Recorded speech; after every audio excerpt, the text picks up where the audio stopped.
Oke, kita masuk pada bagian deret peluruhan. Jadi sebuah inti induk itu meluruh menjadi inti baru atau turunan. Jadi ada dua kemungkinan apakah dia stabil dan tidak stabil. Jadi suatu inti yang tidak stabil, dia itu akan meluruh menjadi inti baru. Ada dua kemungkinannya, dia bisa menjadi stabil ataukah dia masih menjadi tidak stabil. Nah, jika turunannya stabil, maka intinya itu akan berhenti. Tetapi jika tidak stabil, maka dia akan terus meluruh. Nah, misalkan reaksinya seperti ini.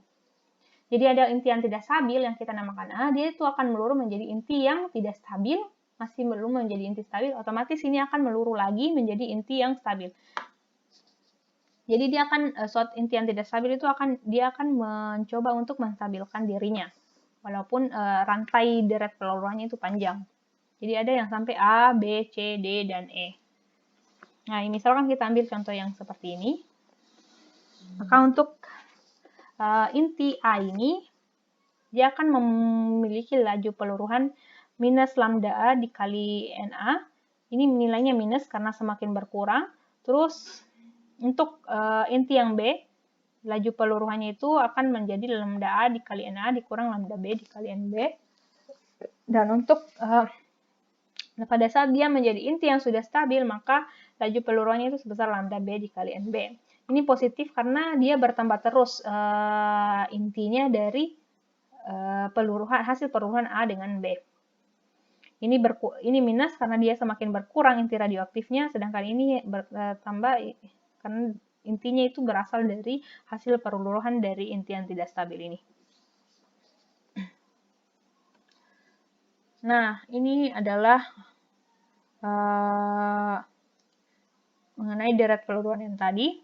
Jadi kalau kita ingin mencari suatu banyaknya zat radioaktif pada inti A, maka kita harus selesaikan ini secara integral. Jadi kita integralkan, kita akan menghasilkan nilainya seperti ini.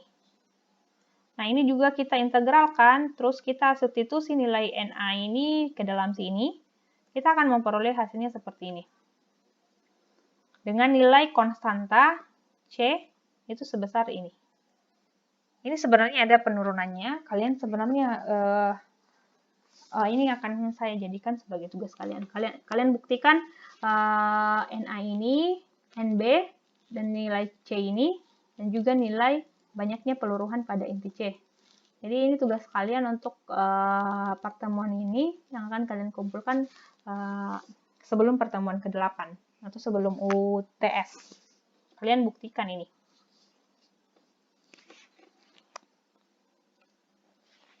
Oke.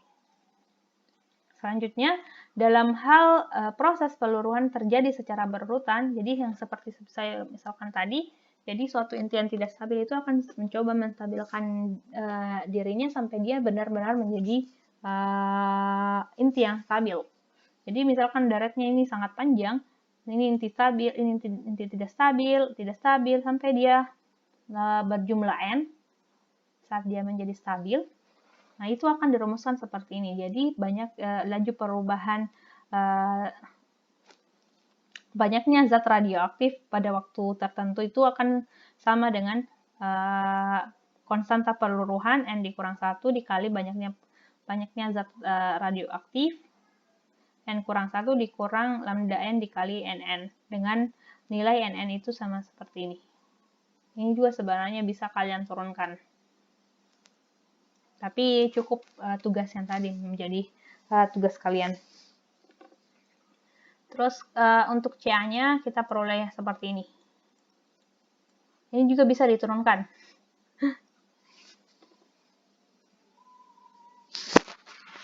Tapi lumayan panjang sih penurunannya. Cukup yang 3 tadi yang menjadi tugas kalian. Oke, selanjutnya deret radioaktif, deret peluruhan. Jadi unsur-unsur dengan nomor atau jumlah proton lebih besar daripada 83 itu dia digolongkan ke dalam 4 deret radioaktif, yaitu yang pertama uranium, actinium, thorium, dan neptunium. Nah, deret uranium sendiri itu dimulai dari inti induk Jadi ini dimulai dari inti induk U238 dan berakhir pada PB206. Jadi PB206. Jadi deret ini yang disebut dengan deret 4N+2. Jadi dia dinamakan deret 4N tambah 2 karena nomor masanya itu bertambah sebesar 46 ditambah 2. 4N ditambah 2. Terus ada juga deret actinium yang dimulai dari inti induk U235 dan berakhir pada PB207. Deret ini juga disebut deret 4N ditambah 3 sebab nomor masanya itu selalu dapat dinyatakan dalam bentuk 4N ditambah 3. Terus ada juga deret neptunium. Tunggu. Nah, ini kurang satu ya, deret thorium. Jadi ini deret neptunium itu dimulai dari induk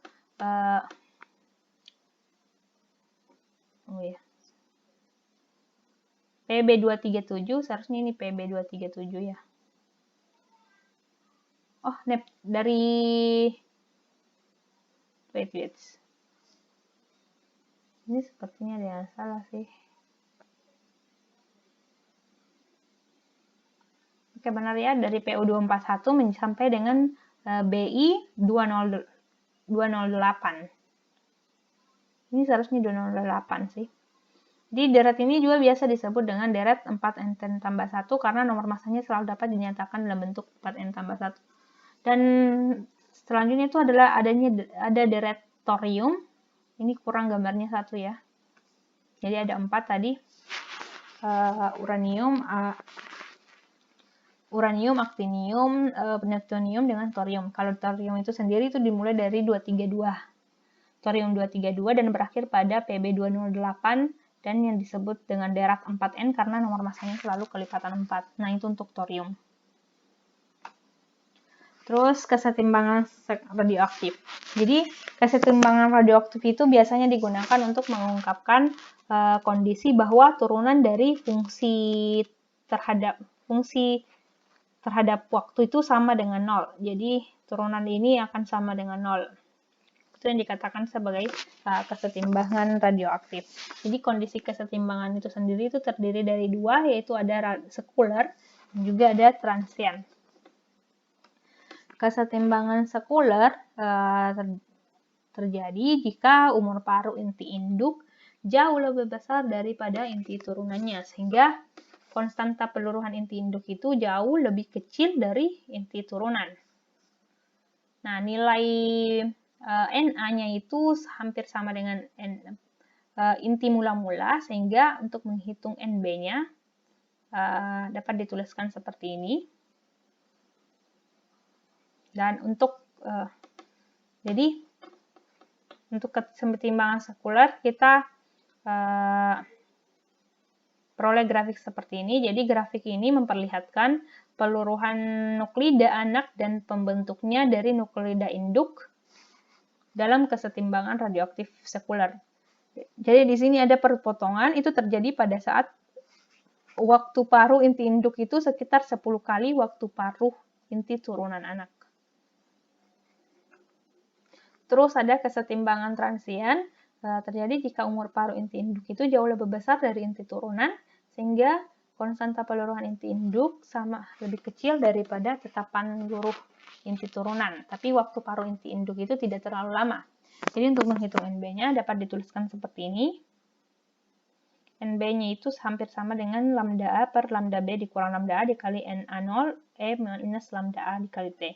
Nah, jika pada kesetimbangan sekuler aktivitas nuklida induk dari anak sama, maka pada kesetimbangan transien, aktivitas nuklida anak itu akan selalu lebih besar daripada nuklida induk. Jadi ini rumusnya.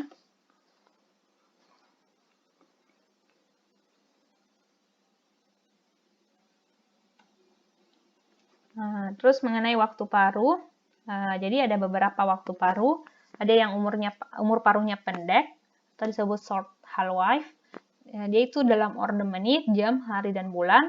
Terus umur paruh sangat lama atau panjang, very long half-life. itu dapat diaplikasikan untuk umur paru sampai dengan 10 pangkat 10 tahun. Terus ada juga yang dikatakan dengan umur paru dari unsur campuran. Untuk umur paru waktu pendek, ini jika lambdanya cukup besar, umur parunya itu dapat ditentukan dengan memplot jumlah cacahan dengan waktu pada kertas semi-logaritmik. Jadi gambar yang dihasilkan itu berupa garis lurus dan harga mutlak. Jadi ada ganti gradien-gradiennya yang menunjukkan konstanta disintegrasi atau konstanta perubahan isotop radioaktif itu. Jadi ini nanti seperti ini, N sama dengan N0 minus lambda T atau ln N sama dengan ln N0 dikurang lambda T. Nah, kalau kita buatkan dia dalam suatu kertas semi-logaritmik, itu dia akan berbentuk seperti ini. Sini ln N0 per ln N0. Nah, di sini dia waktunya. Nah, akan ada persamaan yang dibentuk itu sebesar A dikurang lambda T. Nah, kemiringannya itu berupa nilai konstanta peluruhannya. Jadi ini gradien garisnya.